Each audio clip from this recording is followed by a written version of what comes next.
سورہ ملک کیا ہے، اس کے پڑھنے کے کیا کیا فائدے ہیں؟ آج ہم سورہ ملک کے بارے میں آپ کو بتائیں گے۔ سورہ ملک قرآن شریف کی 67ویں سورہ ہے۔ یہ قرآن شریف کے 29ویں پارے میں موجود ہے۔ اس سورہ میں کل 30 آیتیں ہیں۔ اس سورہ میں کل شبدوں کی سنکھیا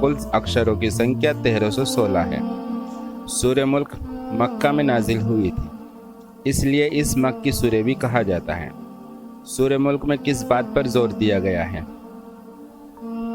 اس سورہ میں اللہ نے اس بات پر زور دیا ہے کہ کوئی بھی انسان اپنی منمانی نہیں کر سکتا، یعنی انسان اپنی اچھا دوسرے لوگوں پر تھوپ نہیں سکتا، اس سے زبردستی کام نہیں کروا سکتا، وہ صرف حکم دے سکتا ہے۔ اگر کوئی حکم نہیں مانے تو کوئی اس سے زبردستی نہیں کر سکتا۔ سورہ ملک پڑھنے کے کیا کیا فائدے ہیں؟ قیامت کے دن سورہ ملک پڑھنے سے آپ کے گناہ معاف ہو جاتے ہیں۔ ایک حدیث کے مطابق پیغمبر حضرت محمد صلی اللہ علیہ وسلم نے لوگوں سے ہر رات کو بستر پر جانے سے پہلے سورہ ملک کو پڑھنے کی نصیحت دی تھی۔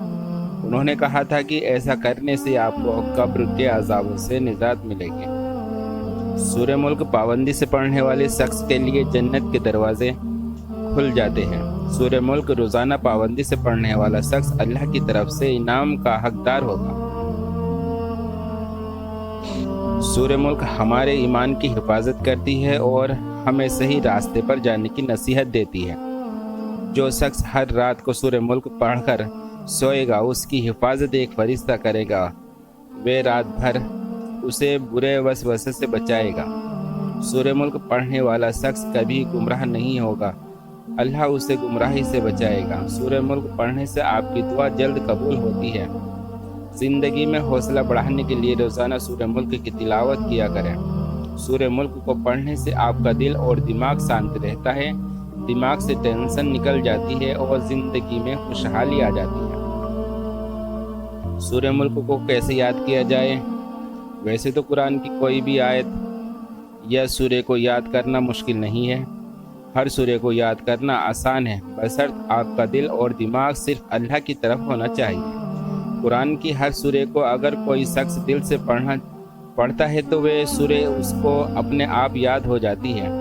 پھر بھی ہم آپ کو بتا دیتے ہیں کہ سورہ ملک کو کیسے یاد کر سکتے ہیں۔ سب سے پہلے تو سورہ ملک پڑھنے کا ایک وقت طے کیجیے، ایسا وقت جس میں آپ کے دماغ میں کوئی دوسری چیز نہ چل رہی ہے۔ زیادہ تر ایسا وقت رات میں ہوتا ہے یا صبح جلدی کا وقت ہوتا ہے۔ پھر بھی آپ اپنی سہولیت کے حساب سے ایسا کوئی وقت نکال لیں۔ اس وقت پر روزانہ سورہ ملک کی تلاوت کریں اور اس کی ہر لائن کو دھیرے دھیرے تسلی سے پڑھیں۔ انشاءاللہ آپ کو سورہ ملک جلد ہی یاد ہو جائے گی۔ اس کے علاوہ آپ دن میں کبھی بھی سورہ ملک کو سنا کریں، اس سے آپ کو اس سورہ کو یاد کرنے میں اور آسانی ہو جائے گی۔ سورہ ملک ہمیں کیا شکشا دیتی ہے؟ سورہ ملک میں بہت ساری اچھی باتیں بتائی گئی ہیں، لیکن اس کے ساتھ ساتھ اس میں انسانوں کے لیے ایک سبق بھی بتایا گیا ہے۔ سورہ ملک میں بتایا گیا ہے کہ اللہ ہی اس دنیا کا مالک ہے، اللہ نے ہی اس دنیا کو بنایا ہے، اسی کے سہارے یہ دنیا چل رہی ہے۔ ہوا، پانی، کھانا سبھی کا انتظام وہی کر رہا ہے۔ اگر وہ ناراض ہو گیا تو پل بھر میں اس دنیا کو تباہ کر سکتا ہے۔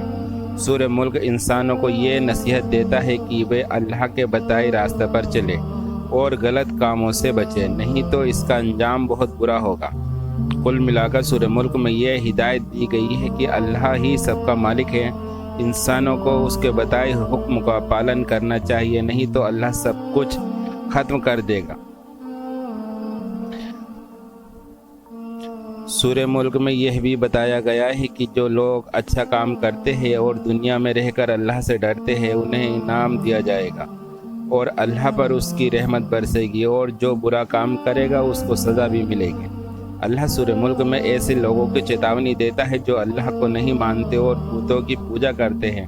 ایسے لوگ بھینکر عذاب کا شکار ہوں گے۔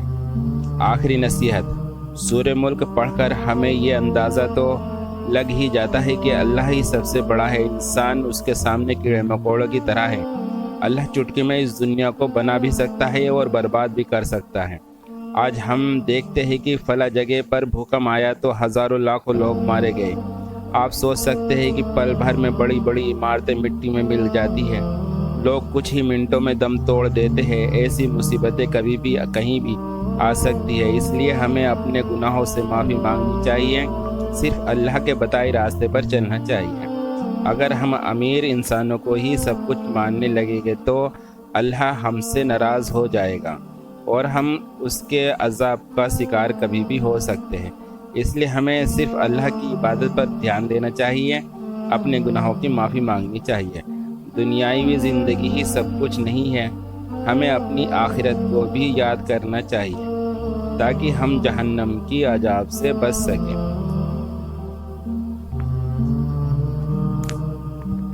اللہ ہم سب کو برائی سے بچنے کی توفیق عطا فرمائے، آمین۔